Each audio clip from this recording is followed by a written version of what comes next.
Hello दोस्तों, welcome back to Pradeep Giri Academy. So we are back again with the most awaited session on the module analysis of structures, that is trusses. I hope आप सबने बाकी सारे lectures को देखा होगा. हमने क्या क्या कंप्लीट कर लिया एक बार रिवाइज कर लेते हैं. सबसे पहले हमने fundamentals of all the forces ये कंप्लीट कर दिया है. इक्विलिब्रियम मॉड्यूल कंप्लीट कर दिया. फ्रिक्शन मॉड्यूल कंप्लीट हो गया. सेंट्रॉइड एंड उसके ऊपर वन शॉट लेक्चर्स जो भी थे वो भी हमने ले लिया. Respective lectures. Moment of inertia is also completed. Then we have completed kinematics of particle and then kinematics of rigid body. ये दोनों मॉड्यूल हो गया है. फिर लेटेस्ट में जो कंप्लीट हुआ है that is kinetics of particle.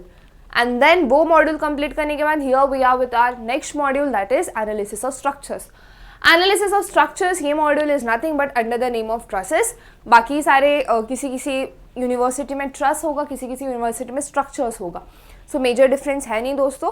अब ये जो मॉड्यूल है इसमें आपको क्या पढ़ना है. टू फोर्स मेंबर यानी कि yes when you have a straight element, linear element, then हम लोग उसको कैसे डीलिंग करेंगे वो देखना है. देन प्लेन स्ट्रक्चर्स को कैसे सॉल्व करना है मेथड ऑफ जॉइंट्स यूज करके. एनालिसिस ऑफ प्लेन ट्रसेस को कैसे सॉल्व करना है by using method of sections. Analysis of plane frames, cable subjected to the point load multi force system.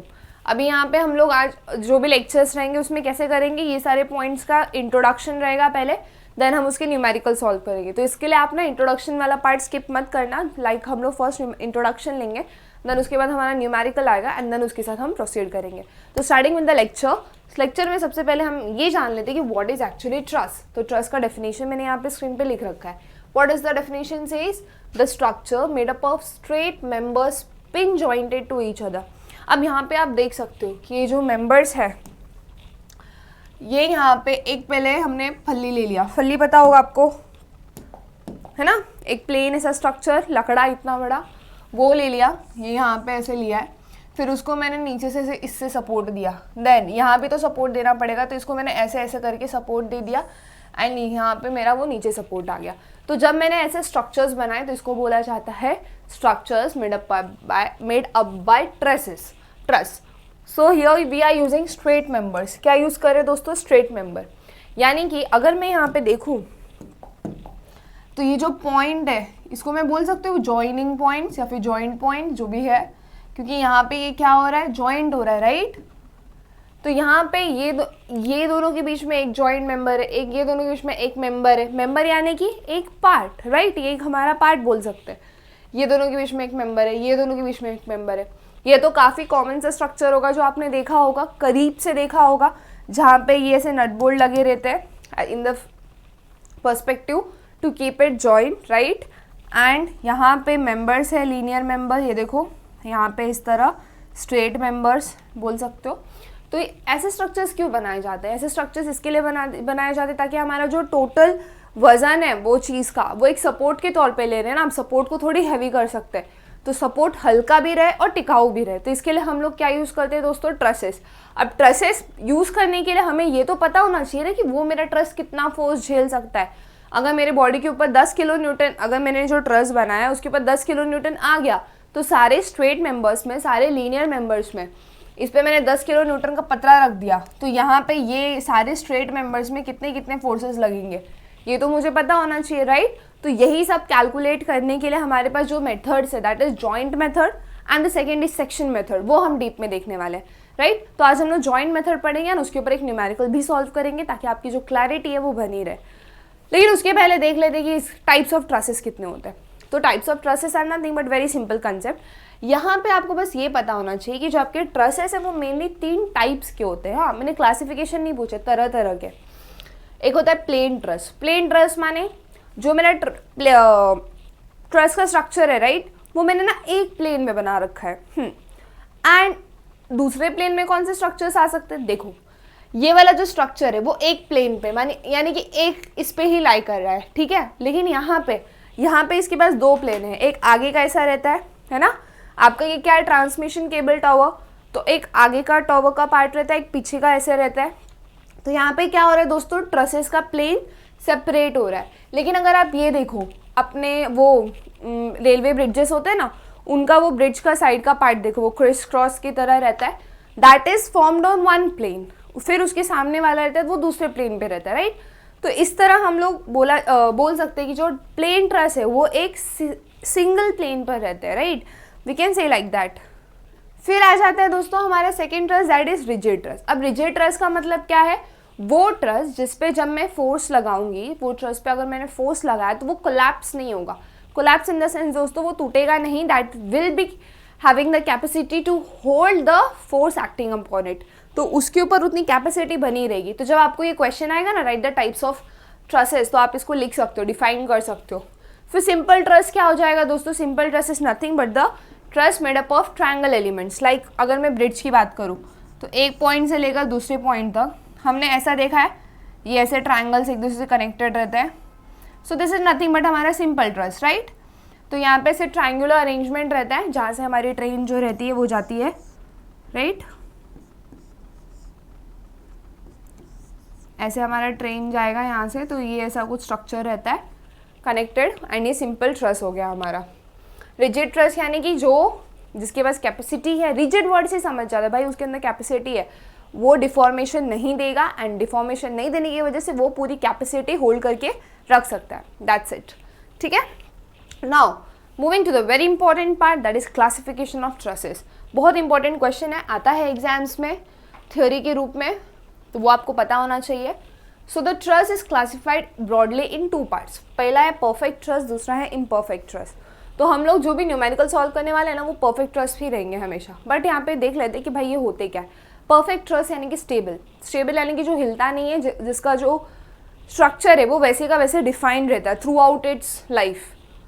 तो स्टेबल ट्रस्ट हम लोग किसको बोलेंगे, जब तक मैंने एक ट्रस्ट बनाया और मान लिया है कि वो चलो 10 साल तक टिकेगा ही, तो वो 10 साल तक वैसे के वैसे पोजीशन में रहता है, दैट इज नथिंग बट मेरा stable trust. Under it does not go any changes, undergo any changes. Imperfect trust, unstable trust. Unstable क्यों, यहाँ पे कुछ थोड़ा सा ज़्यादा होगा, कुछ थोड़ा सा कम होगा, दैट इज जब मैंने थोड़ा सा फोर्स लगाया तो शायद वो डिफॉर्म हो सकता है, शायद वो पिन पॉइंट अलग हो सकते हैं, तो इसके लिए ये आ जाता है अनस्टेबल ट्रस्ट के फॉर्म में। Then next is redundant truss and deficient truss. अब ये दोनों क्या होते हैं, एक बार इसको सेपरेटली देख लेते हैं। अभी यहाँ पे ना दोस्तों स्टेबिलिटी के ऊपर ये क्लासिफिकेशन ऑफ ट्रस्ट दिया हुआ है। क्लासिफिकेशन ऑफ ट्रस्ट का मेन फैक्टर क्या है दोस्तों, यहाँ पे स्टेबिलिटी। तो यहाँ पे जो ट्रस्ट जितना स्टेबल है उस हिसाब से क्लासीफाई कर रखा है, राइट। तो यहाँ पे जो भी था हमने देख लिया। अब नेक्स्ट जाते हैं इसके डीप में पढ़ाई करने के लिए। अब डीप में अगर मैं पढ़ाई करूँ किस चीज़ की, परफेक्ट ट्रस्ट की, अगर मुझे क्वेश्चन आ जाए कि मुझे लिखना है व्हाट इज परफेक्ट ट्रस्ट, तो मेजर पॉइंट जो मुझे लिखने चाहिए एग्जाम में, that is given on the board. आप पूरी नाम कहानी मत लिखो, आप बस उसके मेन इवेंट्स लिख दो, तो भी कैसे वो आंसर का ना क्वालिटी बढ़ जाता है। क्वालिटी मेंटेन्ड है, भले कंटेंट छोटा है, but what we want as an engineer is quality, कि बच्चा कितना क्वालिटी में कन्वे कर रहा है। सो हमेशा याद रखना कि आप जब कोई भी आंसर लिख रहे हो ना, तो make sure you do not lose the quality of that answer. वो क्वेश्चन ने जो पूछा है उसकी सारे क्वालिटीज मेंशन करो। जैसे यहाँ पे अगर मुझे बोला परफेक्ट क्लासिफिकेशन ऑफ ट्रसेस, तो मैं पहले वो क्लासिफिकेशन का ट्री डायग्राम बना दूंगी। ट्री डायग्राम बनाने के बाद मुझे क्या करना है, यहाँ पे एक एक सेपरेटली एक्सप्लेन करना है। So coming here, perfect truss क्या होता है पहले वो देख लेते हैं। So perfect truss is nothing but एक ऐसा ट्रस्ट जो कोलैप्स नहीं होता, like it will remain stable in the same position as it is. और ये स्टेबिलिटी कौन जज करता है, ये वाला कंडीशन, ये जो कंडीशन आप बोर्ड पे देख रहे हो दोस्तों, ये आपका स्टेबिलिटी जज करता है। Where n is the number of straight members. Straight members यानी कि यहाँ पे जो जहाँ जहाँ कनेक्शन आप देख रहे हो, जहाँ जहाँ कनेक्शन आप देख रहे हो उनको हम बोलते हैं जॉइंट्स, ठीक है। और दो जॉइंट्स के बीच में कितने स्ट्रेट मेंबर्स है, कितने मेंबर्स है, दैट इज नथिंग बट हमारा छोटा वाला n, and n is number of straight members, j is joint. अब ये r फॉर रिएक्शन, कौन सा वाला रिएक्शन की बात हो रही है यहाँ पे, r for reaction is nothing but ये जो ट्रस्ट का स्ट्रक्चर, इसको मैं अगर थोड़ी देर के लिए भूल जाऊँ तो इसके अलावा बाहर और कौन से एक्सटर्नल फोर्सेस आपको दिख रहे हैं। तो यहाँ पे आप देखो दोस्तों, एक यहाँ पे आपके पास हिंज सपोर्ट है, एक यहाँ पे आपके पास रोलर सपोर्ट है। इन केस अगर यहाँ पे मान लो एक रिएक्शन आ गया, एक रिएक्शन 10 किलो न्यूटन का फोर्स आ गया जो इस डायरेक्शन में जा रहा है, तो यहाँ पे ये जो R फॉर रिएक्शन है, it is nothing but all the external forces lying on the truss है, ओके। जो भी ट्रस है उसके बाद जितने भी एक्सटर्नल फोर्स है, तो यहाँ पे कितने हो जाते हैं दोस्तों, यहाँ पे हो जाते हैं 3। कैसे, अगर मैं हिंज सपोर्ट का हटा दूँ तो हिंज सपोर्ट हटाने के लिए मुझे 2 उसके रिएक्शन फोर्सेस दिखाने पड़ते हैं। एक हो जाता है हमारा वर्टिकल हॉरिजेंटल फोर्स, है ना, एक हो जाता है वर्टिकल, सेकेंड है horizontal force. And roller support में हमें क्या दिखाना पड़ता है दोस्तों, एक रिएक्शन दिखाना पड़ता है। तो यहाँ पे मैंने रिएक्शन दिखा दिया, तो ये r for number of reactions हो जाते हैं। सो आई होप आपको ये क्लियर होगा। परफेक्ट स्ट्रेस किसको बोलते हैं, ये कंडीशन क्लियर है, कंडीशन याद रख लो, यूज होने वाला है बार बार। Okay, so let's proceed with the next topic. Next topic is nothing but redundant stress. अभी ये इम्परफेक्ट स्ट्रेस जो था, जो स्टेबल नहीं था, है ना, इम्परफेक्ट स्ट्रेस कैसा था, अनस्टेबल ट्रेस। तो ये अनस्टेबल ट्रेस था, इसके दो पार्ट्स में ब्रॉडली क्लासिफाइड है, एक है रिडक्टेंट, एक है डेफिशिएंट। अभी रिडक्टेंट में क्या होता है, जो हमारा नंबर ऑफ स्ट्रेट मेंबर्स है उसका वैल्यू ज़्यादा रहता है as compare to joint and reaction का रिलेशन। एंड डेफिशिएंट में क्या होता है, कमी हो जाती है किसकी, नंबर ऑफ स्ट्रेट मेंबर से as compare to joint and reaction. Cantilever truss. अभी कैंटिलीवर ट्रस क्या होता है दोस्तों, यहाँ पे ना आपको चेक करना रहता है स्टेबिलिटी। और यहाँ पे एक चीज़ हमेशा याद रखना कि जब भी कैंटिलीवर का क्वेश्चन आया तो आपका जो आर का वैल्यू है that will be always equal to 4। वो रिएक्शन कितना हो जाता है दोस्तों, इक्वल टू 4 हो जाता है, दैट्स इट। तो इसको इस तरह याद रखना है, कैंटिलीवर, ये वर्ड आई होप आपको याद हो। व्हाट इज़ द वर्ड का एफिशिएंट सिग्निफिकेंस क्या है दोस्तों, कि वो एक साइड से फिक्स्ड रहता है। कैंटिलीवर यानी कि एक साइड से फिक्स्ड रहता है।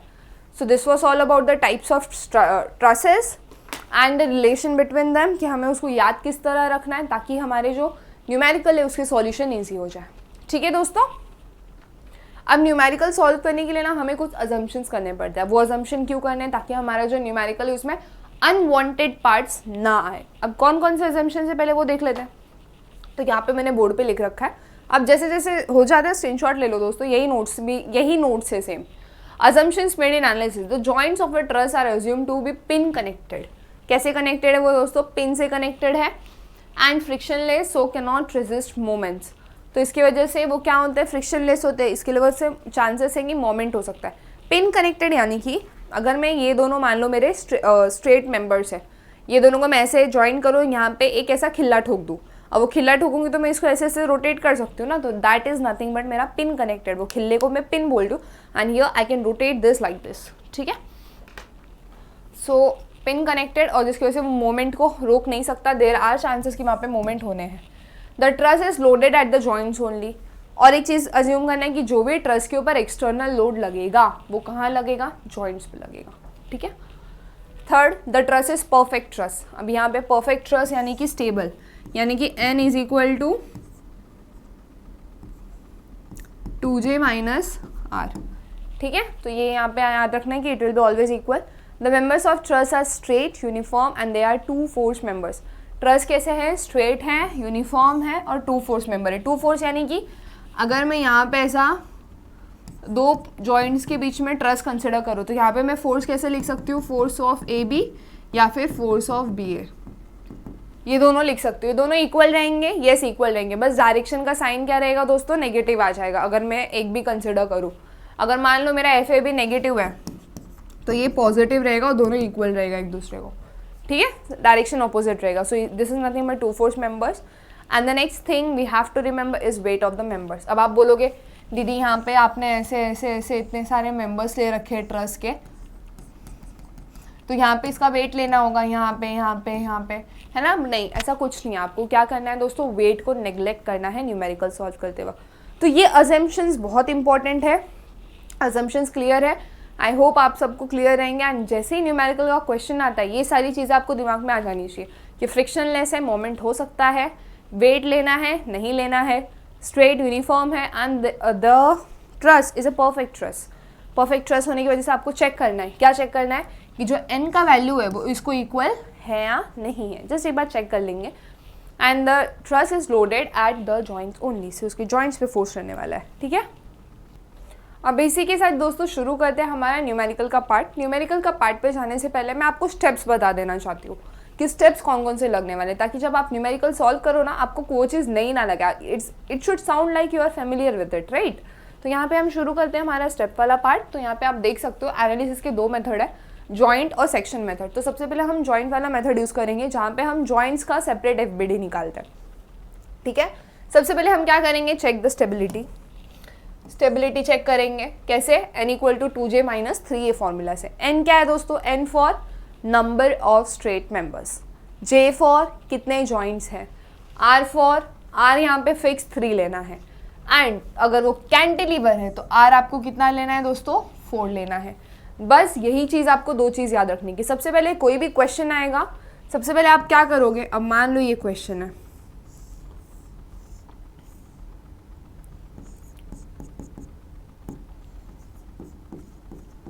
तो यहाँ पे n कितना है, स्ट्रेट मेंबर्स कितने हैं, 1 2 3 4, फिर ये वाला 5, ये वाला 6 7 8 9, राइट। फिर यहाँ पे एक 10 ले लेते हैं और एक 11, क्योंकि तभी तो जाके हमारा ट्रस्ट स्टेबल रहेगा। तो यहाँ पे n कितना हो गया, 11। जॉइंट्स कितने हैं, जॉइंट्स पता करते हैं दोस्तों, 1 2 3 4 5 6 7 पुट करते हैं, है ना। हमें किस में पुट करना है, n equal to 2j minus 3। क्या ये कैंटिलीवर है, नहीं ये कैंटिलीवर नहीं है, this is hinge support and roller support वाला न्यूमेरिकल, ठीक है। नाउ फोकस, यहाँ पे LHS क्या है दोस्तों आपका, n है, दैट इज 11। RHS क्या है दोस्तों आपका, 2 into j minus 3, that is 2 into 7 minus 3, 14 minus 3, that is 11। तो यहाँ पे ये दोनों इक्वल आ गया। तो जस्ट आपको चेक करना है कि दोनों इक्वल है, दोनों इक्वल है तो yes it is a perfect stress.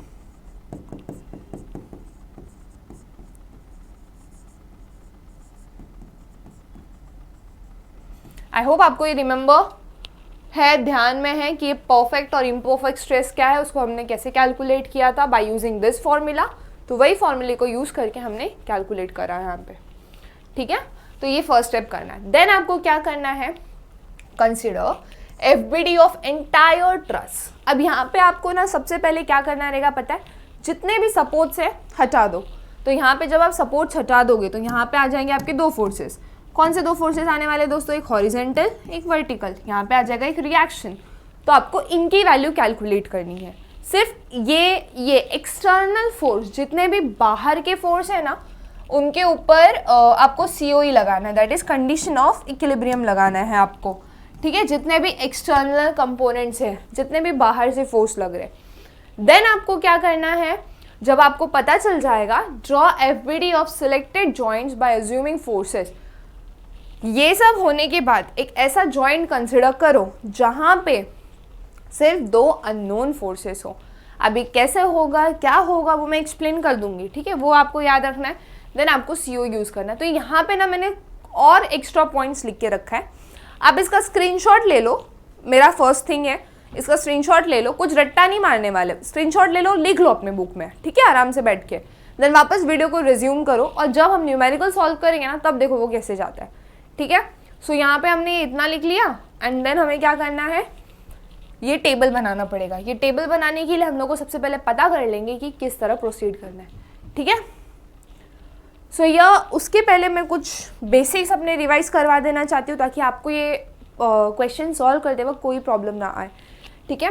तो यहाँ पे आपको पहले चीज़ तो ध्यान रखनी है कि जो 2 फोर्सेस, अगर एक जॉइंट है, मान लो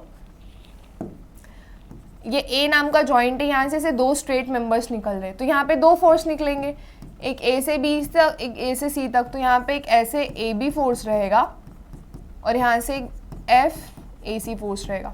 अब आप बोलोगे दीदी आपने दोनों बाहर के डायरेक्शन में क्यों दिखाया है, अंदर के डायरेक्शन में क्यों नहीं दिखाया, एक बाहर और एक अंदर के डायरेक्शन में दिखा दो। तो ऐसे करते वक्त ना बहुत कंफ्यूजन हो जाता है दोस्तों। इसके लिए मेरा सजेशन क्या रहेगा पता है, जितने भी फोर्सेस है सारे के सारे आप बाहर के डायरेक्शन में ही दिखाओ। फायदे क्या है, डायग्राम नीट एंड क्लीन बनता है, क्लैरिटी मेंटेन रहती है, ठीक है। तो यहाँ पे जब 2 फोर्सेस एक दूसरे से ऐसे बाहर की तरफ जा रहे हैं ना, तो यहाँ पे जब आप इसकी वैल्यू निकालोगे ना, तो दोनों का आंसर कितना रह सकता है दोस्तों आपके हिसाब से बताओ। ये रह सकता है इक्वल टू 0, ठीक है। अब जब 3 फोर्सेस जॉइंट है, अब यहाँ पे अगर 3 फोर्सेस इस तरह जॉइंट है, तो ये तीनों फोर्सेस का एडिशन 0 रहेगा, ठीक है, जो भी है इक्वल टू 0 रहेगा, ये तीनों फोर्सेस का वैल्यू। बट यहाँ पे इन केस अगर कोई कोलिनियर फोर्स है, कोई 2 फोर्स एक ही लाइन में है, तो सिर्फ और सिर्फ कौन से फोर्स का वैल्यू इक्वल रहेगा पता है, जो एक लाइन में नहीं है, ये वाले फोर्स का वैल्यू इक्वल रहेगा, किसको, 0 को। एंड जो कोलिनियर है उनका कुछ ना कुछ वैल्यू आएगा. Same applies with the 4 joints. अगर 4 जॉइंट ऐसे जा रहे हैं, मतलब 2 फोर्स कोलिनियर, बाकी के 2 फोर्स कोलिनियर, तो यहाँ पे अगर मैं इसको F1 बोल रही हूँ, इसको F2 बोल रही हूँ, इसको F3 बोल रही हूँ, इसको F4 बोल रही हूँ, तो कोलिनियर कौन कौन है? F1 और F3, तो ये दोनों का फोर्स का वैल्यू इक्वल रहेगा. और यहाँ पे कोलिनियर कौन है? F2 और F4, तो ये दोनों फोर्सेस का वैल्यू इक्वल रहेगा. ठीक है दोस्तों. सो ये यहाँ पे आपको ये चीज़ें काफ़ी ज़्यादा ध्यान में रखनी होगी अगर आप ट्रसेस के न्यूमेरिकल सॉल्व करो, क्योंकि ये ऐसे ना कंडीशन आएंगे और आपको ना देख के पता चल जाना चाहिए, अरे ये दोनों इक्वल है, अच्छा ये दोनों का ये वैल्यू रहने वाला है. Okay, so this is done. तो इस तरह दिमाग में लेके चलोगे ना तो आपको क्लैरिटी मेंटेन रहेगी. ठीक है दोस्तों. So this was all about the forces. अब और एक इंपॉर्टेंट चीज़ पे जाना है, दैट इज बेसिक्स क्लियर करने. कौन कौन से बेसिक्स लेने वाले हैं वो हम लोग एक बार देख लेते हैं फटाफट. सो यहाँ पे जो बेसिक सबसे पहला हम स्टार्ट करने वाले, that is about direction of forces. अब यहाँ पे डायरेक्शन से क्या लेना देना है, बहुत इंपॉर्टेंट, क्योंकि यहाँ पे जैसे ही नेगेटिव और पॉजिटिव ये दोनों साइन का ना कुछ मतलब होने वाला है. अब आप बोलोगे दीदी इतने सारे क्यों मीनिंग है, तो यहाँ पे बहुत सिंपल सा चीज़ है. आपको ये एक्स एक्सिस और वाई एक्सिस वाला कंसेप्ट तो याद होगा, राइट? यहाँ पे ये ऐसा क्वाड्रेंट सिस्टम होता है, जो भी राइट साइड में हॉरिजेंटल रहेगा वो फोर्सेस हम पॉजिटिव ले लेंगे, जो भी लेफ्ट साइड में हॉरिजेंटल रहेगा नेगेटिव ले लेंगे, जो भी अपवर्ड के डायरेक्शन में रहेगा फोर्स वर्टिकल में पॉजिटिव ले लेंगे फोर्स, और जो भी नीचे के डायरेक्शन में रहेगा उसको हम नेगेटिव ले लेंगे. आपको चाहिए तो आप इसका रिवर्स भी कर सकते हो, आंसर सेम ही आएगा दोस्तों, ट्रस्ट में. क्योंकि बहुत सारे कमेंट सेक्शन में मैंने देखा कि कितने ही कमेंट्स थे कि दीदी डायरेक्शन में की वजह से वैल्यूज रॉन्ग आ रहे. आप अगर इस वाले को भी पॉजिटिव ले रहे हो, इस वाले को भी पॉजिटिव ले रहे हो, ऑब्वियसली आपका आंसर रॉन्ग आ जाएगा. जिसकी वजह से क्या होता है, यहाँ पे डायरेक्शन चेंज होने की वजह से आप पता नहीं कर पाते कि वो एक्चुअली मेरे पूरे सिस्टम में वो फोर्स का डायरेक्शन किधर है. तो ये चीज़ आपको सबसे पहले है जो याद रखनी है. सेकेंड चीज़ आ जाती है क्लॉकवाइज एंटी क्लॉकवाइज. देखो बहुत सिंपल सा है, ये मेरा एक कंपोनेंट है और यहाँ पे इस तरह मैंने फोर्स बना रखा है. ठीक है, अभी यहाँ पे इसके मैं 2 कंपोनेंट्स बना सकती हूँ, कुछ इस तरह जा सकता है, कुछ इस तरह जा सकता है. ठीक है, अब यहाँ पे 2 कंडीशन है कि अगेन क्लॉकवाइज रहेगा या एंटी क्लॉकवाइज रहेगा. ठीक है, तो आप क्या कर सकते हो, ये सबसे पहले क्लॉकवाइज का डिनोशन है एंड ये एंटी क्लॉकवाइज का डिनोशन है.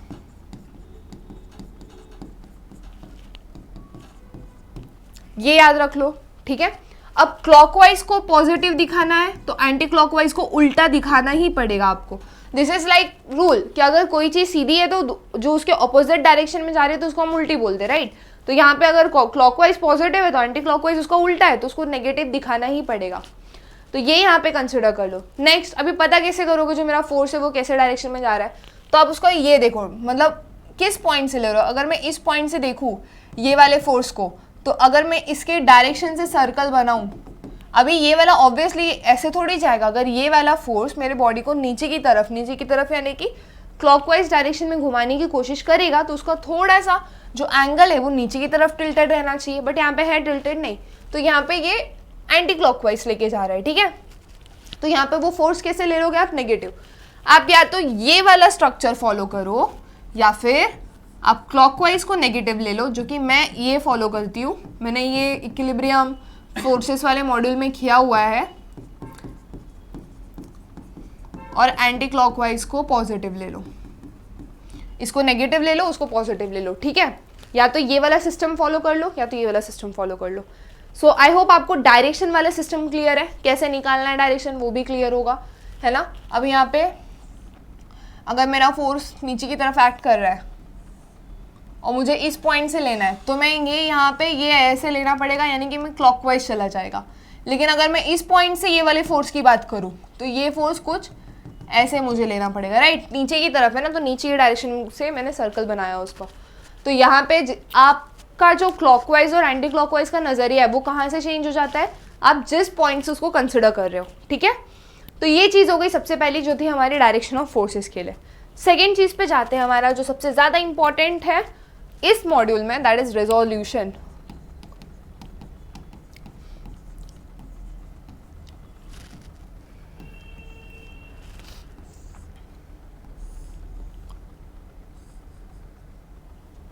तो यहाँ पे मैंने ना स्ट्रक्चर्स बनाए हैं, ठीक है, ये ए बी सी और ये 10 किलो न्यूटन मान लो। चलो यहाँ पे मैं हिंज सपोर्ट बना देती हूँ, रोलर सपोर्ट बना देती हूँ। इसका मुझे FBD बनाना है, तो सबसे पहले मैं एक पॉइंट ले लूँगी, ये कनकरेंट सी पॉइंट पे मैं FBD बना रही हूँ। तो ये कनकरेंट फोर्स सिस्टम है। कैसा फोर्स सिस्टम है दोस्तों? कनकरेंट। कनकरेंट माने क्या? ये जो सी पॉइंट है, सी से लेकर बी तक एक फोर्स रहेगा ऑब्वियसली, क्योंकि सपोर्ट है ना, हर एक स्ट्रेट मेंबर, लीनियर मेंबर एक दूसरे के ऊपर फोर्स एक्सर्ट करने वाला है। ये चीज़ हमेशा याद रखना। ए से सी और ए से बी भी एक फोर्स रहेगा, ठीक है। अब सी पॉइंट से कौन कौन से फोर्स लग रहे हैं? सबसे पहले है मेरा 10, देन है मेरा BC, देन है मेरा AC, और नीचे रोलर है, तो रोलर का कैसे जाएगा? इस तरह, RC, ठीक है। अब यहाँ पे मेरे सारे फोर्स कनकरेंट है, तो यहाँ पे अभी आपको क्या करना होगा? सारे एंगल्स पता करने होंगे। या तो आप, मैं कलर चेंज कर देती हूँ, या तो आप हॉरिजेंटल के साथ एंगल पता कर लो, या तो आप वर्टिकल के साथ एंगल पता कर लो। ये दो तरीके से कर सकते हो, ठीक है। ये वाले फोर्स का हॉरिजेंटल एक्सिस जो मैंने वहाँ पे बनाया था ना, प्लस माइनस वाला एक्सिस,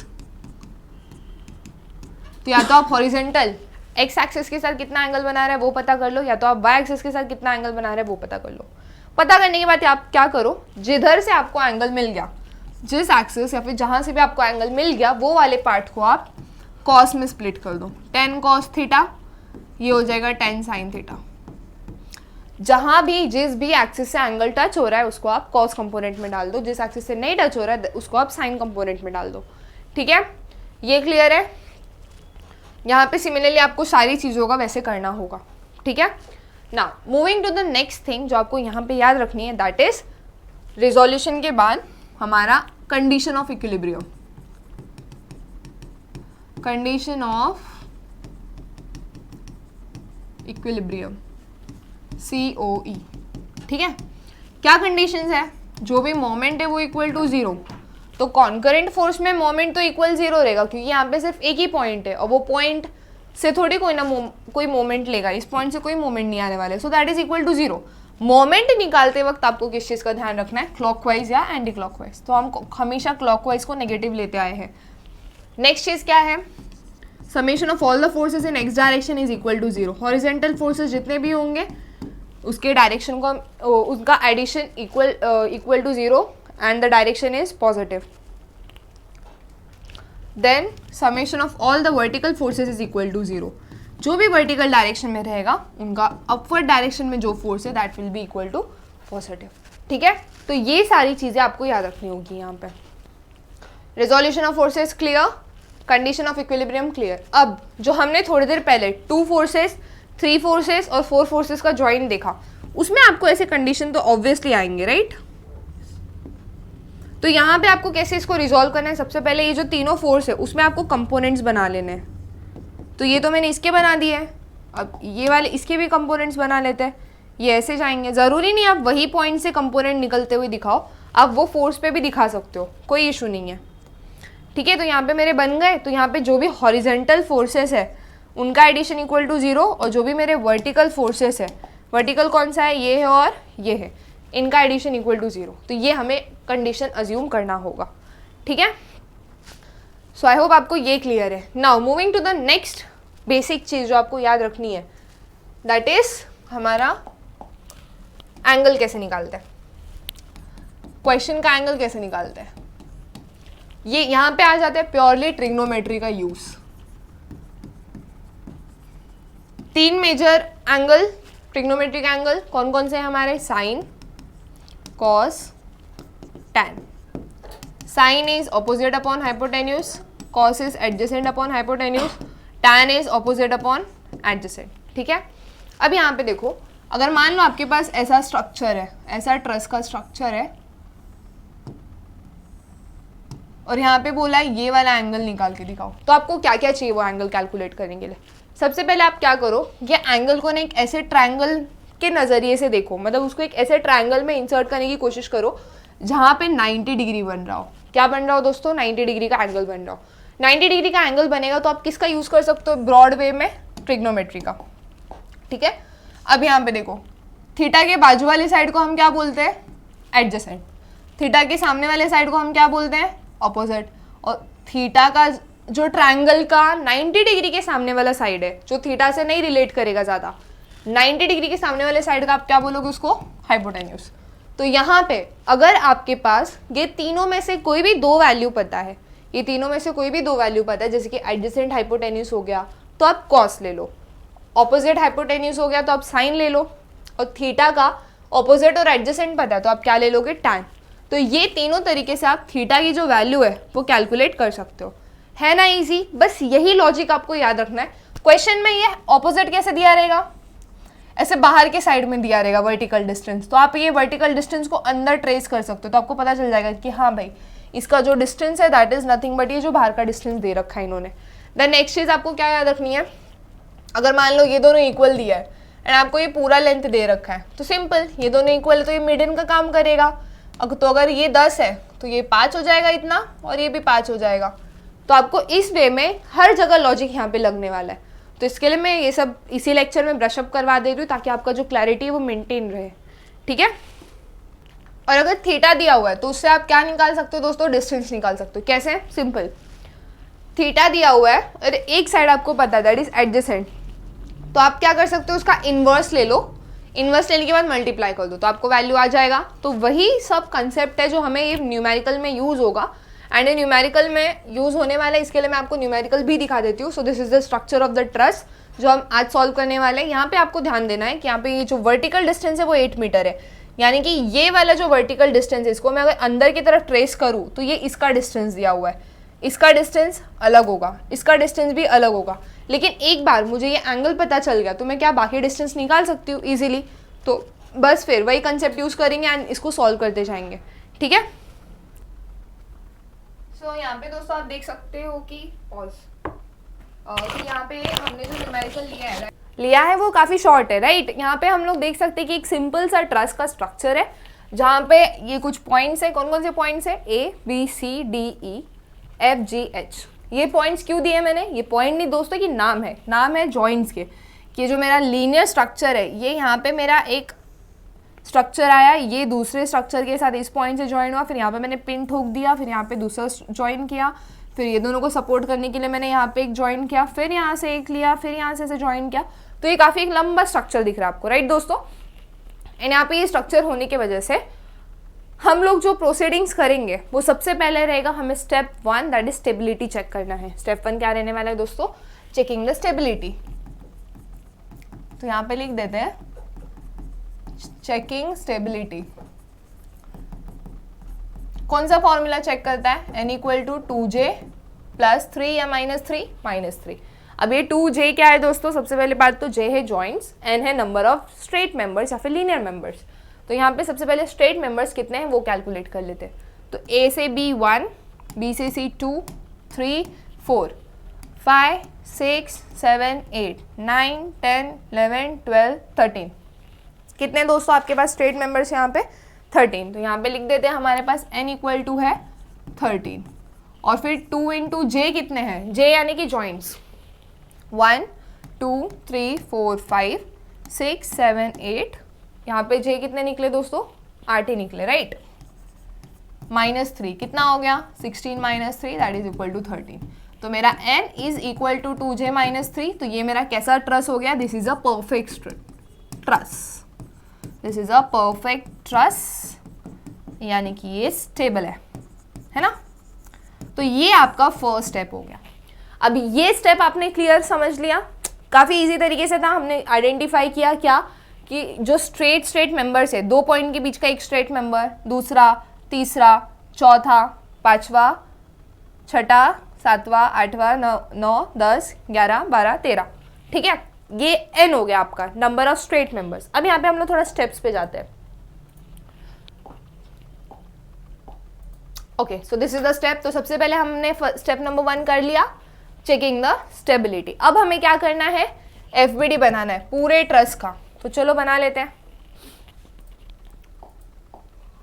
यहाँ पे FBD बनाने के लिए बस थोड़ा सा एक चीज़ ध्यान देना है। क्या ध्यान देना है कि यहाँ पे FBD का मतलब होता है, ये जो रोलर सपोर्ट यहाँ पे दिख रहा है ना दोस्तों आपको, इसको मिटा दो रोलर सपोर्ट को मिटाना है,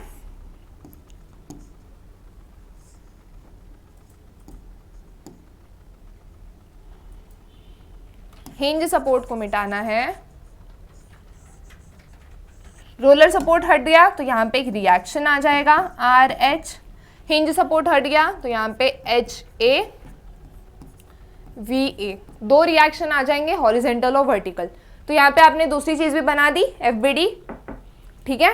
एंड आई होप आपको ये क्लियर रहेगा कि FBD बनाने के बाद हमारा नेक्स्ट स्टेप क्या रहेगा दोस्तों, लेट्स स्टार्ट दैट। तो इसको मैं इरेज कर देती हूँ, आई होप आपने लिख लिया हो।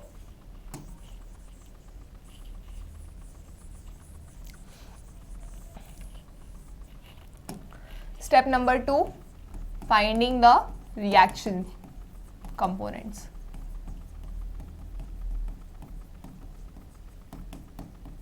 ठीक है, तो यहाँ पे देखो मैं भी क्या करती हूँ, ये मेरा कुछ ट्रस का स्ट्रक्चर ऐसा बन रहा है जहाँ पे ये वर्टिकल यहाँ पे RH है, सेम लाइन में मेरा 24 किलो न्यूटन, यहाँ पे ना दोस्तों क्वेश्चन में एक फोर्स है that is 24 kilo Newton and यहाँ पे है 40 किलो न्यूटन, ठीक है। ये आप ऐड करो अपने क्वेश्चन में। तो यहाँ पे ये दो फोर्स चलो हम कंसिडर कर लेते हैं 24 एंड 40।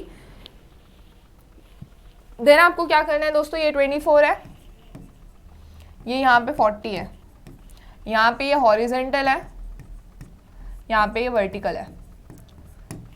तो ये हो गया ट्रस के बाहर का सारा फोर्सेस, ठीक है। अब ये जो 24 है इसका ये A पॉइंट से कितना डिस्टेंस है, 5 5 5 15, और ये जो 40 है उसका यहाँ से ये कितना डिस्टेंस है 21, ठीक है। ये RH ऐसा नीचे की तरफ है, लेकिन हमें एक चीज पता है, जो मेरा फोर्स है उसके पास एक लाइन ऑफ एक्शन होता है एंड वो लाइन ऑफ एक्शन के थ्रू वो ट्रैवल कर सकता है, राइट। तो यहाँ पे ये मैं RH को कुछ ऐसे इमेजिन कर सकती हूँ, लाइक इसको मैं ऐसे ऊपर इस डायरेक्शन में लेके जा सकती हूँ। तो मैं ऐसा बोल सकती हूँ कि जो मेरा पॉइंट A है, ये पॉइंट है, उससे मेरा जो RH है वो भी 15 पे है।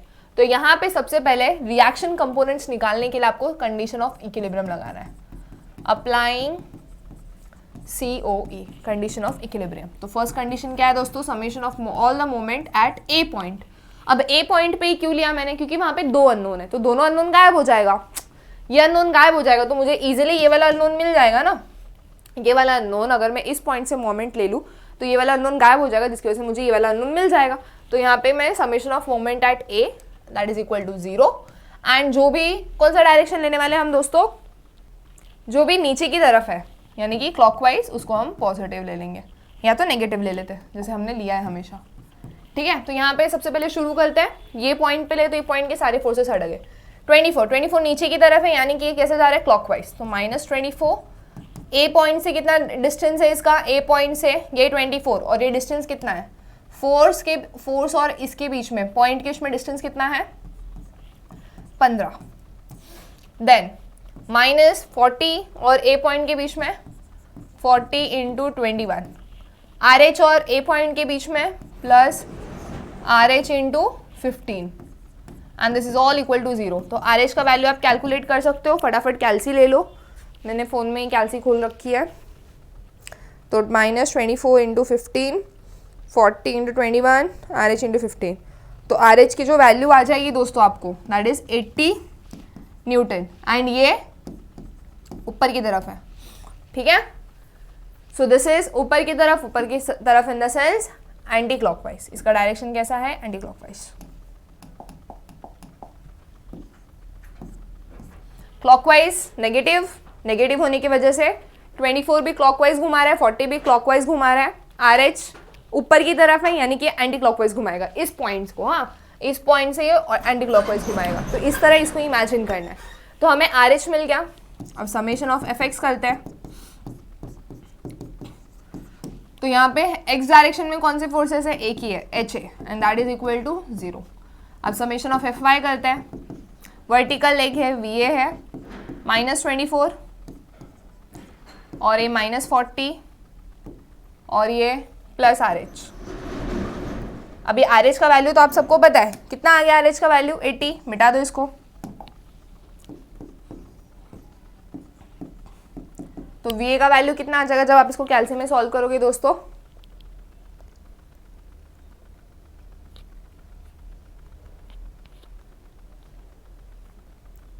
आप इसको जब कैल्सी में सॉल्व करोगे आपको मिल जाएगा ये कुछ 16, -16। -16 का मतलब मेरा फोर्स का डायरेक्शन देखो क्वेश्चन में कहाँ है। मेरा फोर्स का डायरेक्शन मैंने FBD में ऊपर की तरफ कंसिडर किया, बट ये तो नेगेटिव आ गया, जिसकी वजह से मुझे ये तुरंत क्लिक हो जाना चाहिए कि जो मेरा VA है वो 16 न्यूटन है, बट वो नीचे की तरफ है। एक्चुअल वो किधर है दोस्तों? नीचे की तरफ है उसका डायरेक्शन। ओके, सो आई होप आपको ये क्लियर हो गया होगा कि सेकेंड स्टेप कैसे हमें ट्रस में सॉल्व करना है। फर्स्ट स्टेप था एनालिसिस कि भाई हमारा स्टेबल है या नहीं है ट्रस। सेकेंड स्टेप क्या था? Finding the reaction component. कैसे रिएक्शन कंपोनेंट निकाला? Applying the condition of equilibrium. 3 conditions है। कौन कौन से कंडीशन है दोस्तों? मोमेंट कैसे निकालते हैं हम लोग? जो भी परपेंडिकुलर फोर्स है और परपेंडिकुलर डिस्टेंस और फोर्स एक दूसरे को परपेंडिकुलर होने चाहिए वो पॉइंट तक, एंड देन हमने क्या किया? उसका प्रोडक्ट ले लिया। तो यहाँ पे प्रोडक्ट लिया है। इंपॉर्टेंट इज डायरेक्शन, तो डायरेक्शन भी कंसिडर किया है ना। डायरेक्शन कंसिडर करने के बाद हमने निकाला second step, summation of all the forces in x direction, summation of all the forces in y direction. So this is the second step दोस्तों, जो आपको बहुत ज़्यादा अच्छे से याद रखना होगा ट्रस के मामले में, क्योंकि ये सारी चीज़ें निकालने के लिए ना आपको वही कंसेप्ट यूज़ करने जो आपको पहले पढ़े, राइट। आपने इसमें कुछ नया पढ़ा है, कुछ नया आया अभी तक नहीं ना, अभी तक वही है ना जो भी आपने अभी तक पढ़ा।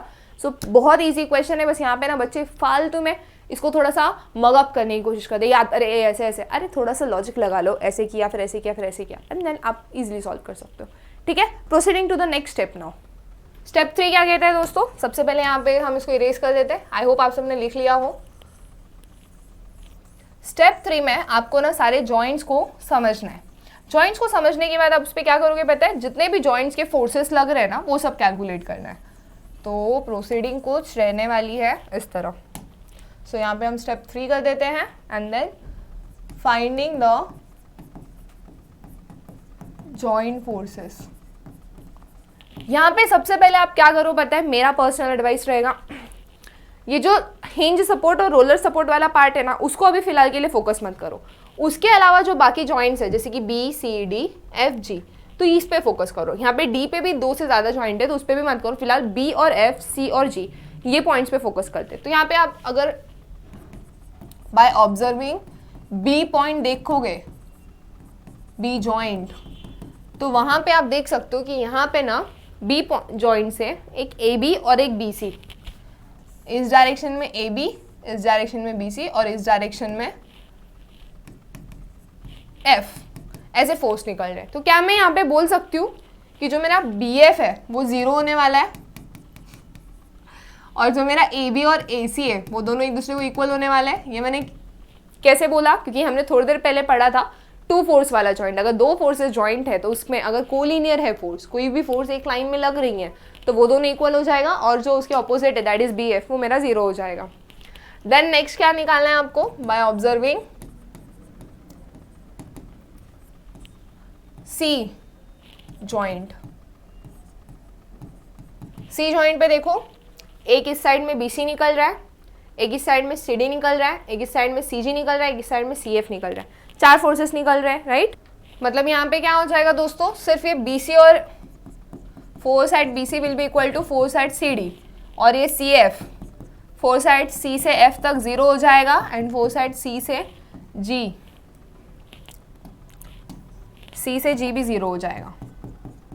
ये हम किस बेसिस पे कर रहे हैं दोस्तों? ये जो मैंने लिखाया था ना थोड़ी देर पहले, यहाँ पे जब 2 फोर्सेस कोलिनियर भी नहीं रहते स्ट्रेट में तो वो इक्वल टू 0। जब 2 कोलिनियर फोर्स है तो वो दोनों एक दूसरे को इक्वल हो जाएंगे, लेकिन जो कोलिनियर नहीं है वो इक्वल टू 0 हो जाएगा। अगर ये F1 है, ये F2 है, ये F3 है, तो F3 इक्वल टू 0 लेना होगा, F1 और F2 इक्वल। ठीक है, बस यही कंसेप्ट हम लगाए जा रहे हैं तब से। देन यहाँ पे और कौन से फोर्स 0 हो जाएंगे दोस्तों? मैं F जॉइंट पे ले लेती हूँ। यहाँ पे F जॉइंट पे देखते हैं तो यहाँ पे AF और FG इक्वल हो जाएगा,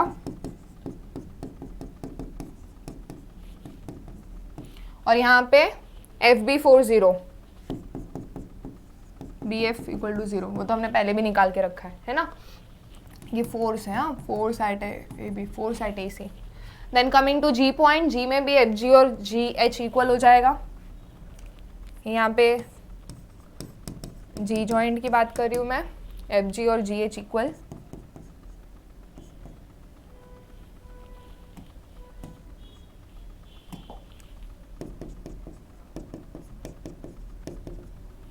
और यहाँ पे GC फोर्स 0, ठीक है, GC 0, GDP 0 हो जाएगा, है ना। तो यहाँ पे जो सारे फोर्सेस थे दोस्तों वहाँ पे मैंने लिख दिया, आई होप आपको ये क्लियर होगा।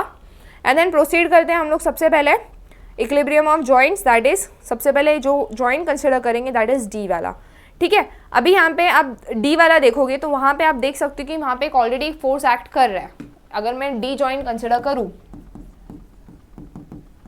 तो वहाँ पे ऑलरेडी एक फोर्स एक्ट है, FDH बोल देती हूँ मैं, that is equal to -24 newton, क्योंकि वो नीचे की तरफ एक्ट कर रहा है। FDH कितना हो गया दोस्तों, -24 न्यूटन नीचे की तरफ एक्ट कर रहा है। और उसके आजू बाजू में कौन से दो फोर्सेस हैं, और कौन से दो फोर्सेस जा रहे हैं, एक CD है और एक इस साइड DE है ना, F of CD equal to F of DE। अगर नहीं दिया रहता तो ऑब्वियसली ये DH 0 रहता, बट यहाँ पे दिया हुआ है तो हमने वो कंसिडर कर लिया वहाँ पे, ठीक है। तो यहाँ पे मैंने मेजर पॉइंट्स कंसिडर कर लिए, कौन कौन से जॉइंट डन, ये जॉइंट डन, ये वाला डन, ये वाला डन, ये वाला डन, ये वाला डन, ठीक है। अब मुझे क्या कैलकुलेट करना है दोस्तों, यहाँ पे H वाला, E वाला और A वाला। तो आई होप आपका ये वाला पार्ट क्लियर है, इसको मिटा दो, देन हम लोग इक्विलिब्रियम कैलकुलेट करते हैं बाकी सारे पॉइंट्स का। तो यहाँ पे दोस्तों आपको वर्टिकल कितना मिला था, वर्टिकल का डायरेक्शन ऑपोजिट था, वो ऐसे था और ये 16 न्यूटन था, HA का वैल्यू 0 था, बस इतना आप नोट डाउन कर लिए। बस अब चलते हैं हमारे नेक्स्ट स्टेप में, step number 4।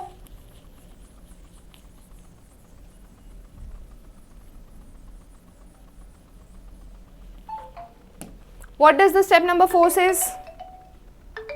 It says that consider equilibrium at joints, ठीक है। कौन कौन से जॉइंट्स है, now here starting with point A, joint A, ठीक है। यहाँ पे सबसे पहले summation of all the x direction में जो भी फोर्सेस है उसको इक्वल ले लेंगे। तो सबसे पहले एक्स डायरेक्शन में कौन कौन सा है, ये HA है जो भी इस डायरेक्शन में पॉजिटिव, फिर ये AB है जो कि हम लोग ऑपोजिट बाहर, ये जो पॉइंट है ना, इस पॉइंट पे देखो, A पॉइंट के बाहर के साइड हम लोग फोर्सेस लेंगे, F ऑफ AB, देन ये जो 16 ऊपर से आ रहा है वर्टिकल फोर्स, यहाँ से हॉरिजेंटल फोर्स है लेकिन वो तो 0 है, ठीक है। और कोई फोर्स रह गया दोस्तों हमारा यहाँ पे, फिर यहाँ पे एक फोर्स है FAF, फोर्स एट AF। अब यहाँ पे मुझे इसका एंगल निकालना पड़ेगा, क्यों, क्योंकि एक कंकरेंट फोर्स है। कंकरेंट फोर्स यानी कि एक पॉइंट पे फोर्सेस आ भी रहे और इसी पॉइंट से निकल भी रहे, तो मुझे एंगल निकालना पड़ेगा ना रिजोल्यूशन के लिए, जो मैंने इसके थोड़ी देर पहले लेक्चर में समझा कि कैसे हम लोग को उसको रिजोल्व करना है आगे जाके, ठीक है। एंड देन इसको कैसे प्रोसीड करेंगे दोस्तों हम लोग, लाइक एकदम हैप्पी मूड में रह के सॉल्व करो यार, टेंशन लेके तो कोई चीज़ कभी सॉल्व हुई है या नहीं हुई है ना, तो फिर आपको हैप्पी मूड रखना होगा एंड देन सॉल्व हो जाएगा इजीली सारी चीज़, ठीक है। देन कैसे जाना है प्रोसीड दोस्तों, लेट अस स्टार्ट। देखो अभी आपको ये एंगल निकालना है बेसिकली, तो ये एंगल कौन से ट्रायंगल में है, मैं बोल दूँ ये वाला एंगल जो है वो इस ट्रायंगल में आपको दिख रहा है, दिख रहा है कि नहीं दिख रहा है बताओ, है ना। ये ऐसा इतना बड़ा और ये ऐसा वर्टिकल डायरेक्शन में जो ट्रायंगल है, ठीक है। और यहाँ पे ये ऊपर का कितना हो गया 5 5 5 15, ये वर्टिकल कितना हो गया 8, है ना। तो ये थीटा मिल जाएगा मुझे। थीटा कैसे निकलेगा दोस्तों, मुझे ऑपोजिट पता है, एडजेसेंट पता है, तो थीटा इज इक्वल टू मुझे लेना होगा tan inverse of opposite upon adjacent. फटाफट इसको कैलकुलेट कर लेते हैं, देखते कितना आता है। तो ये एंगल आ जा रहा है कुछ दोस्तों हमारा 28.07, है ना। ये थीटा कितना आ गया 28.07। तो ये वाला एंगल कितना है दोस्तों आपका 28.07। आई होप आपको समझ गया हो। ये हॉरिजेंटल डिस्टेंस हमने निकाला और ये वर्टिकल डिस्टेंस, ये 90 डिग्री है यहाँ पे। सो दिस इज माय 28.07। तो ये दो कंपोनेंट बन जाएंगे हॉरिजेंटल, FAF cos 28.07 और यहाँ पे FAF sin 28.07। तो इस तरह आपको जो फोर्थ स्टेप में सारे जॉइंट्स को रिजॉल्व करना है। रिजॉल्व करने के बाद ये कुछ इस तरह अपेयर हो जाएगा, ठीक है ना। प्रोसीडिंग करते हैं कैसे। सबसे पहले हॉरिजेंटल फोर्सेस का एडिशन लेना है। हॉरिजेंटल फोर्सेस कौन कौन से, मेरा ये FAF, आई होप आपको ये कलर दिख रहा है, यस, cos 28.07, उस साइड इस साइड +0। और कोई फोर्सेस है दोस्तों जो हॉरिजेंटल है और हमने इसको मेंशन नहीं किया है, एक बार चेक कर लो फटाफट। Yes, my one more force is remaining, that is FAB. So ये +0 + FAB = 0।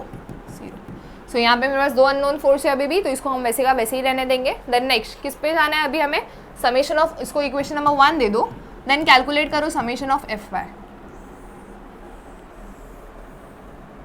ठीक है, इक्वल टू 0, एंड यहाँ पे जो भी वर्टिकल डायरेक्शन में रहेगा उसको पॉजिटिव ले लो। देन यहाँ पे एफ वाई वर्टिकल डायरेक्शन में कौन है 16, तो ये नेगेटिव 16 हो जाएगा। फिर यहाँ पे एफ ए एफ ये भी नेगेटिव रहेगा, sine 28.07 which is equal to, और कोई है फोर्स हमारे पास वर्टिकल, नहीं, 0, ठीक है। इतना लिख दिया आप लोगों ने दोस्तों। अब हमें क्या करना है, यहाँ पे इसको सॉल्यूशन में डालना है। कैसे डालेंगे, सिंपल है, क्या करना रहता है, ये जो 16 है उस साइड जाएगा, ऐड हो जाएगा, प्लस 16, तो एफ ए एफ कितना हो जाएगा दोस्तों, नेगेटिव 16, ये वाला माइनस उस साइड भेज दिया, प्लस सॉरी नेगेटिव कर देगा उस साइड को, और ये डिवाइडेड बाय, ये साइन मल्टीप्लाई कर रहा है, नीचे जाके डिवाइड करेगा, ठीक है। तो upon negative 16 divided by sine 28.07,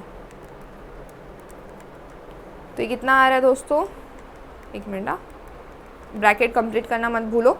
सो ये समवॉट आ रहा है आप लोगों को नेगेटिव 34, कितना आ रहा है दोस्तों, negative 34, right.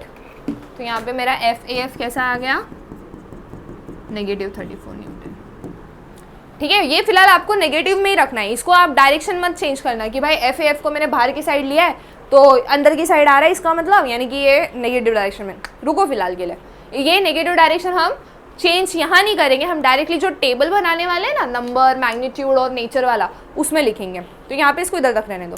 F A F मिलने के बाद एफ ए बी निकाल लो, ये वाला वैल्यू अगर मैं इसमें पुट कर दूंगी इक्वेशन 1 में, put F A F in equation 1, तो हमें क्या मिल जाएगा, negative 34 multiplied by cos 28.07 plus F A B is equal to 0। Direct कैल्सियम में पुट करो, कैलकुलेट कर लो, देखो कितना आ जाता है आपको, तो ये कुछ आ जाएगा 30 राउंड ऑफ करके, राइट, 30 न्यूटन, ठीक है। आई होप आपको सेम आंसर आया हो। देन ये तो हो गया हमारा ए जॉइंट पे जो 2 अननोन फोर्सेस थे उसका कैलकुलेशन। अब हमें कौन सा जॉइंट कंसिडर करना है दोस्तों आगे बढ़ने के लिए, नेक्स्ट जॉइंट हमें कंसिडर करना है, दैट इज जॉइंट ई, जो ई वाला है ना वहाँ पे, उसको हम लोग कंसिडर करेंगे, ठीक है। ईजी है, कुछ ऐसा अलग है नहीं, बस इधर का भी हमें क्या पता रहना चाहिए, एंगल। तो ये एंगल कैसे मिल जाएगा दोस्तों, जैसे यहाँ पे मैंने ये वाला कैलकुलेट करने के लिए 15/8 का रेशियो ले रखा था, यहाँ पे हमें ये वाला कैलकुलेट करने के लिए क्या करना होगा, मुझे 8/6 का रेशियो लेना होगा। तो अगर इसको मैंने थीटा बोला तो इसको मैं अल्फा बोल देती हूँ, alpha equal to tan inverse of, क्या हो जाएगा दोस्तों, ऑपोजिट अपॉन एडजेसेंट, है ना। कितना आ जाएगा tan inverse of 8/6, that is somewhat आ जा रहा है, मुझे तो आ रहा है 53.13। सो आई होप आपको भी सेम आंसर आया हो, ठीक है। अब इसका भी फटाफट निकाल लेते हैं, आई होप आपका ये क्लियर है। इसको इरेज कर देती हूँ मैं, ये दोनों इंपॉर्टेंट है, ये दोनों इंपॉर्टेंट वैल्यूज है।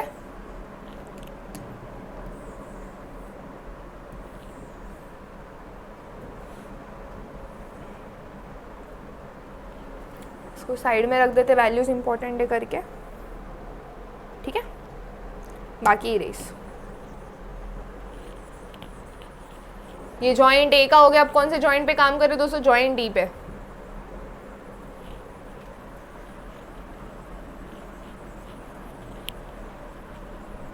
इजी है ना, मैं एकदम स्टेप वाइज लेके जा रही हूँ, तो इसको ऐसे ही आप अपने दिमाग में बैठाओ, स्टेप वाइज जाना है। अब जॉइंट ई का निकाल लेते हैं, जॉइंट ई पे नज़र डालते हैं, तो यहाँ पे ई जॉइंट है, ऊपर से 40 किलो न्यूटन का फोर्स है, और यहाँ से ऐसे 2 फोर्स बाहर। हम लोग जो भी फोर्स यहाँ से कंसिडर करेंगे उसको बाहर की तरफ ही कंसिडर करेंगे दोस्तों। तो ये एफ डी हो गया एंड ये एफ ई एच हो गया, ठीक है। और यहाँ पे अल्फा, अल्फा कैलकुलेट किया कि नहीं किया, हमने किया। कैसे किया, जैसे ये वाला कंसेप्ट लगाया था वैसे हमने यहाँ पे ये दूसरा ट्रायंगल कंसिडर किया। 6 है, यहाँ का 8 है, तो थीटा नहीं, alpha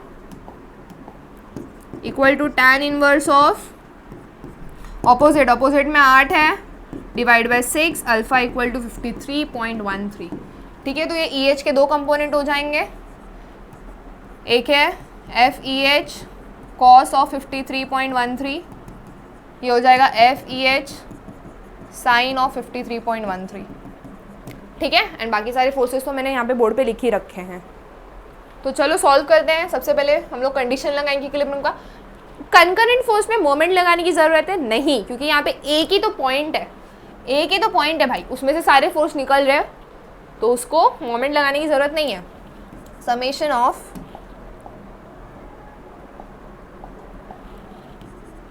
F of x equal to 0, जो भी हॉरिजेंटल में है वो पॉजिटिव, ठीक है। तो हॉरिजेंटल में कौन कौन है, हमारा एफ डी ई है, वो इस डायरेक्शन में तो नेगेटिव एफ ई एच है, कॉस 53.13, और कोई फोर्सेस है नहीं, सो इधर कुछ पता नहीं, तो इक्वल टू 0, उसको इक्वेशन नंबर 1। नेक्स्ट कौन सा case, summation of F y का।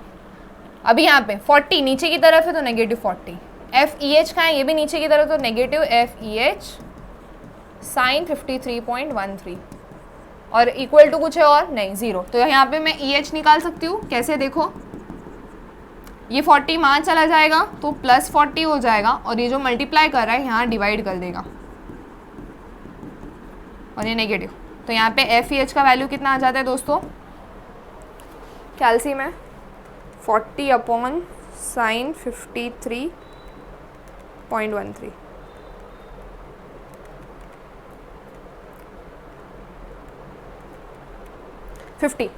एफ ई एच आ जाता है दोस्तों नेगेटिव 50 न्यूटन, ठीक है।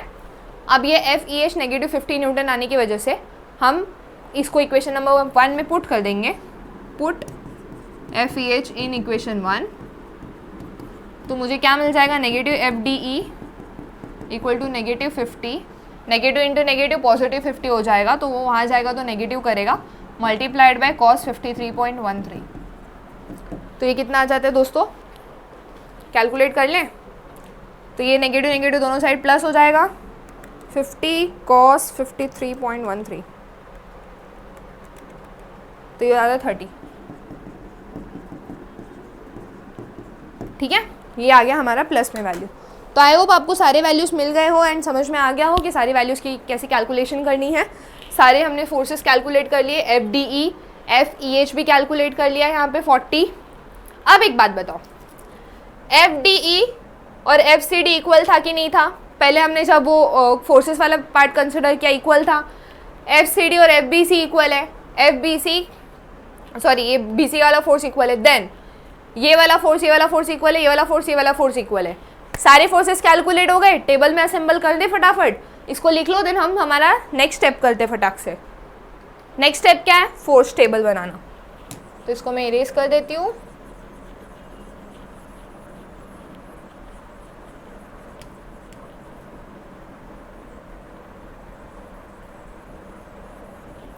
फोर्स टेबल कैसे बनेगा दोस्तों, स्टेप भी इरेज करना है।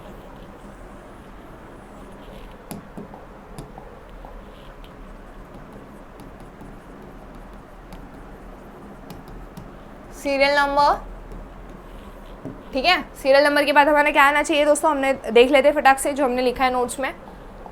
सीरियल नंबर के बाद आना चाहिए मेंबर, मैग्नीट्यूड, नेचर, मेंबर का नाम, वो कितना फोर्स कैरी कर रहा है, दैट इज मैग्नीट्यूड, नेचर, ठीक है। तो यहाँ पे सबसे पहला कौन कौन से मेंबर्स की बात करेंगे दोस्तों, हम ऊपर से शुरू करते हैं। ए बी, ये किसको इक्वल था, बी सी को इक्वल था, है ना, देख के ही लग रहा है क्योंकि ये दोनों कोलिनियर है। फिर ये सी डी को इक्वल है, फिर ये डी को इक्वल है, और अभी हमने कैलकुलेट किया कितनी वैल्यू आ गई थी डी की, 30 न्यूटन पॉजिटिव है। अब ये 30 न्यूटन पॉजिटिव होने की वजह से दोस्तों इसका नेचर कैसा हो जाएगा पता है, टेंसाइल नेचर। टेंसाइल यानी कि ये खिंचाव में है, कंप्रेस नहीं होगा, दिस विल एक्सटेंड, ठीक है, इतना याद रखना। सेकेंड कौन से फोर्स की बात करेंगे दोस्तों हम सब यहाँ पे, सेम कोलिनियर फोर्स, ये वाले A F F G and ji H. कितना आया ये सारे forces, A F F G H का नेगेटिव 34, तो यहाँ पे 34 न्यूटन लिखेंगे, लेकिन नेगेटिव साइन आया था जिसकी वजह से ये कंप्रेसिव है। क्या नेचर है इसका, कंप्रेसिव। अभी से गार्ड मान लो, जो भी फोर्सेस कंप्रेसिव होते हैं उसको हम नेगेटिव से रिप्रेजेंट करते हैं, टेंसाइल को हम पॉजिटिव से करते हैं। आपको चाहिए तो आप ऑपोजिट भी कर सकते हो, बट जहाँ तक मैंने जितना अपने इंजीनियरिंग में देखा है ना, उसमें जितने भी फोर्सेस है ना, compressive is represented by negative, tensile is represented by positive, ठीक है। So this is the concept you have to remember. देन कौन सी चीज़ लेंगे हम, अंदर का, ऊपर का हो गया, साइड का हो गया, अब अंदर वाले ये 4 फोर्स है ना। तो सबसे पहले BF, CF, GC और GD है ना। कितना है ये सारा का सारा फोर्सेस, 0 था। क्यों 0 था, क्योंकि ये कोलिनियर भी नहीं है और ना ही स्ट्रेट लाइन पे लाई करो, सो दैट वाज 0। यहाँ पे ये कुछ नहीं आएगा तो इसको हम डैश कर देंगे। देन फोर्थ कौन सी चीज़ हमें कंसिडर करनी है, ये DH। ये DH जो मेंबर है, सारे मेंबर्स ले रहे हैं दोस्तों। हमारे पास कितने मेंबर्स थे टोटल, स्टार्टिंग में हमने जब काउंट किया था कितने थे हमारे पास, कुछ 13 मेंबर थे ना। तो 13 के 13 का फोर्स निकालना है। तो ये DH में कितना आ रहा है फोर्स, नेगेटिव 24, यानी कि ये कॉम्प्रेसिव है नेगेटिव की वजह से। And the last one that is here remaining is कौन सा वाला दोस्तों, EH बचा है अपना। तो 5th EH, और EH में कितना फोर्स था हमने रिसेंटली कैलकुलेट किया था, that was something around 50, right. But ये कैसा है, नेगेटिव था, तो ये कॉम्प्रेसिव नेचर का था। सो this is your force table. Force table हमने इस तरह कैलकुलेट कर लिया है दोस्तों, जहाँ पे सीरियल नंबर लिखना है, मैग्नीट्यूड लिखना है, मेंबर का नाम लिखना है, नेचर। मेंबर का नाम इज नथिंग बट आपका n = 13 होना चाहिए पूरा दोस्तों। तो हमने सबका लिख दिया, सब लोग पे कितना फोर्स लग रहा है, न्यूटन में रहेगा कि किलो न्यूटन में रहेगा दोस्तों, ये सोचो फटाफट। किलो न्यूटन, क्यों, देखो यहाँ पे ये किलो न्यूटन में है ना, तो यहाँ पे फटाफट करेक्शन कर दो मेरे साथ, ठीक है। तो जहाँ जहाँ न्यूटन में फोर्सेस लिया था, corrected two kilo Newton. So this was all about force table. अब हमें क्या करना है, उसका एक डायग्राम रिप्रेजेंटेशन कर देते हैं फटाक से। आप फटाफट इसका स्क्रीनशॉट ले लो और भी मैं डायग्राम बना देती हूँ, ठीक है। तब तक इसको हम इरेज कर देते हैं फटाक से पूरा। सो डायग्राम विल बी लाइक, पूरा स्ट्रक्चर बनाओ फिर से।